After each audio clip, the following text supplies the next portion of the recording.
Atkins diet. Definition: the Atkins diet is named for Robert C. Atkins, MD, the diet's founder. It is based on restrictions of carbohydrates and focuses on eating mostly protein and fat, along with use of vitamin and mineral supplements. The Atkins diet has been one of the most popular fad diets in the United States. It started a low-carb revolution, leading to development of low-carbohydrate choices in grocery stores and restaurants around the world. The diet's founder, Robert C. Atkins, died in February 2003. Origins: Dr. Atkins introduced his diet revolution in 1972. From the beginning, Dr. Atkins, a cardiologist, said that limiting intake of carbohydrates, sugars and starches, would improve health and aid in weight control. The original premise for developing the diet came about because of Atkins' frustration with the increasing rates of obesity and chronic diseases such as diabetes. Description: throughout the diet,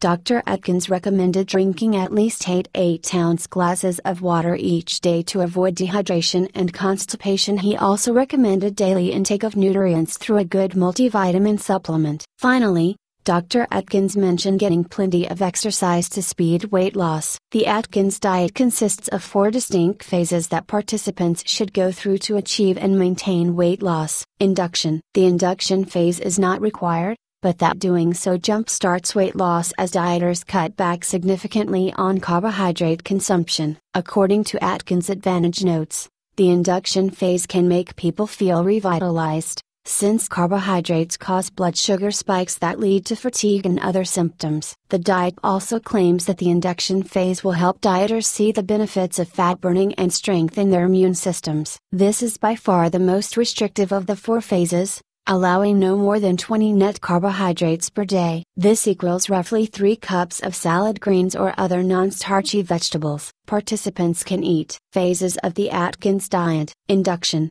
at least 2 weeks. No more than 20 net carbohydrates per day. Liberal amounts of protein, including meats, fish, poultry, and eggs, as well as healthy fats. Fatty condiments, mayonnaise, sour cream, guacamole, and butter, are allowed in unlimited quantities. Weight loss during the induction phase may be significant. Ongoing weight loss: begin after 2 weeks. Slow introduction of foods with carbohydrates that are considered nutrient dense: green beans, Brazil nuts, avocados, berries, and whole grains. In week 1, add 25 grams of carbohydrates per day. In week 2, 30 grams of carbohydrates are allowed. The addition of 5 grams per week continues until weight loss stalls, then drop back to the previous gram level. Pre-maintenance goal: begin when within 5 to 10 pounds of weight loss goal. Gradually increase carbohydrate intake by 10 grams per week until weight is gained, then drop back to the previous carbohydrate gram level. Level weight loss to less than 1 pound per week. Lifetime maintenance: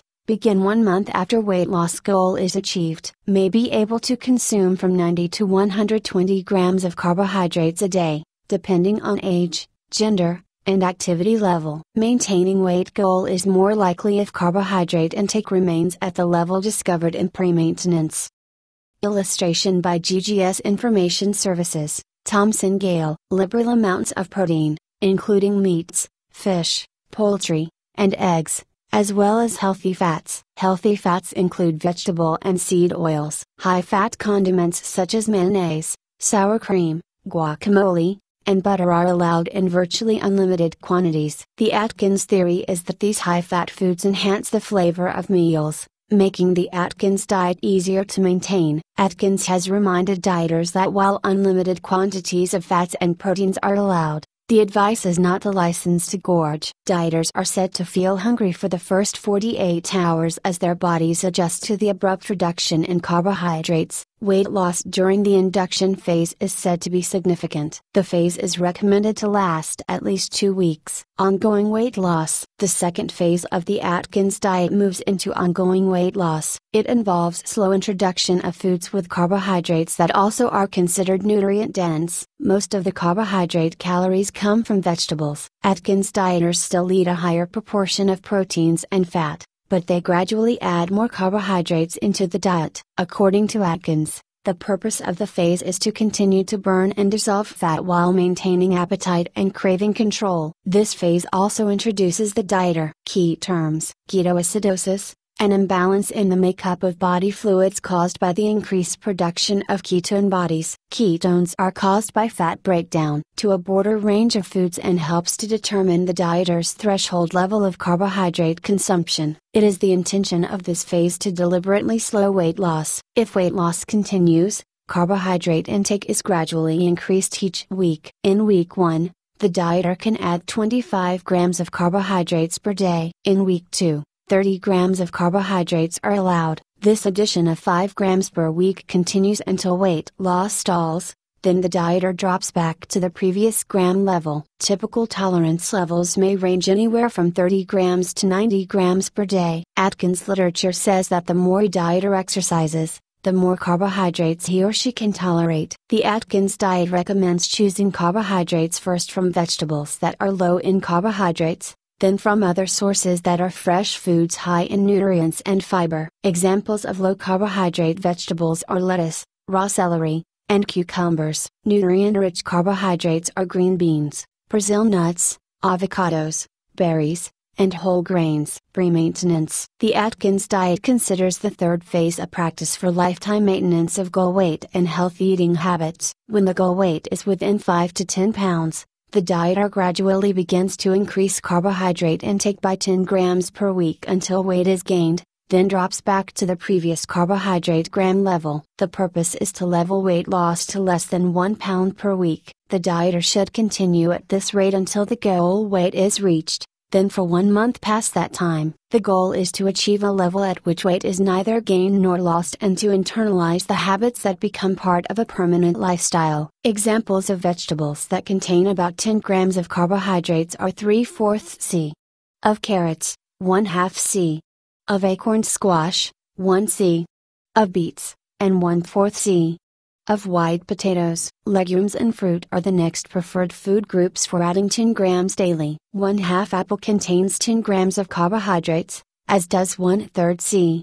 of kidney beans. Lifetime maintenance. This final phase of the Atkins diet occurs when a dieter reaches goal weight. Although an adult may be able to consume from 90 to 120 grams of carbohydrates a day, depending on age, gender, and activity level, maintaining goal weight is more likely if carbohydrate intake remains at the level discovered in pre-maintenance. The key, according to Atkins, is never letting weight vary by more than 3 to 5 pounds before making corrections. Function. From the beginning, Dr. Atkins said that the traditional approach to weight loss of counting calories and cutting fat must not be working. He blamed carbohydrates for adding to the expanding waistlines and declining health of Americans. Through several updates of the Atkins diet, the same basic premise held with minor revisions. The function of the diet is to enjoy eating while severely limiting carbohydrates. Atkins' advantage mostly makes a distinction between trans fats and other fats. A more clear distinction also is made in the later version between carbohydrates in general and sugar in particular. All along,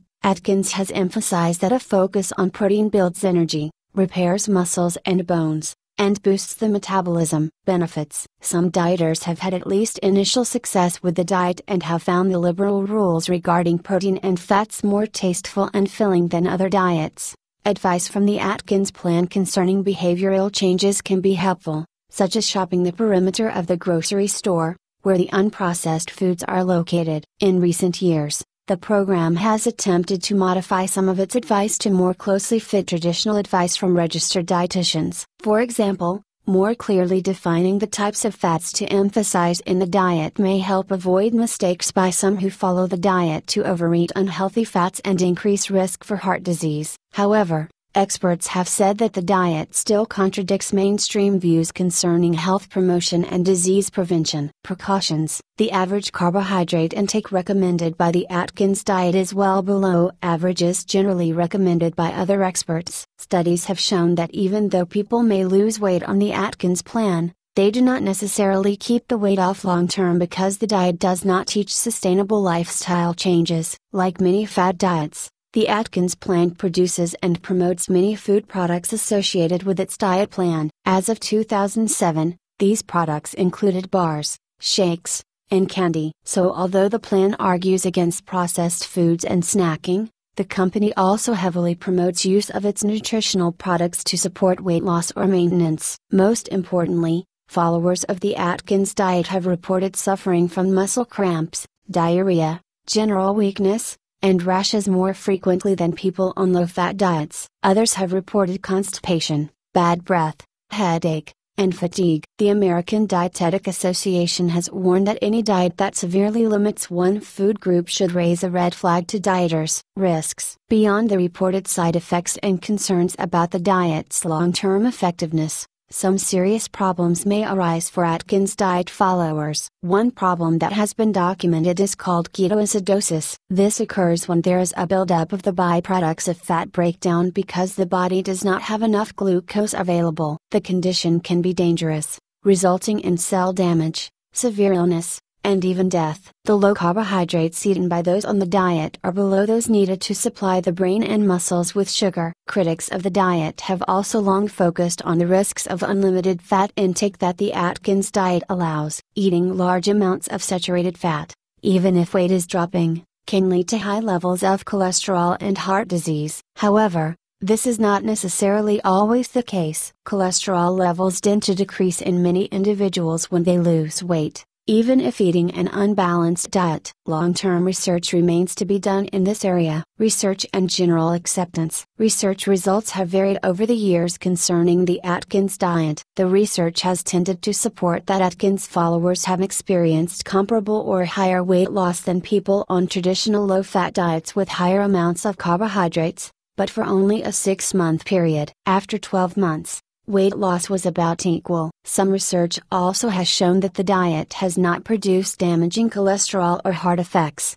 but these studies have not been large, long-term trials. For example, effects of increased fat consumption on diet followers' hearts may take years to. Questions to ask your doctor: what aspects of the Atkins diet do you feel are appropriate for weight loss? How often would I need to be seen by a physician or registered dietitian while following the Atkins diet? Surface and in any medical research, large numbers of participants are needed to account for many variables. In 2004, Jody Gorin, a 53-year-old businessman from Florida, sued the promoters of the Atkins diet, saying that the plan clogged his arteries and nearly killed him. Mr. Gorin claimed that he was seduced by the plan and that by eating the high levels of protein and fats touted by the plan, his cholesterol soared. His lawsuit was backed by the Washington-based advocacy group called Physicians Committee for Responsible Medicine. Mr. Gorin sought damages and to seek an injunction preventing the sale of Atkins books and products without fair and adequate warnings about the dangers of the diet. The lawsuit was dismissed late in 2006 by a judge,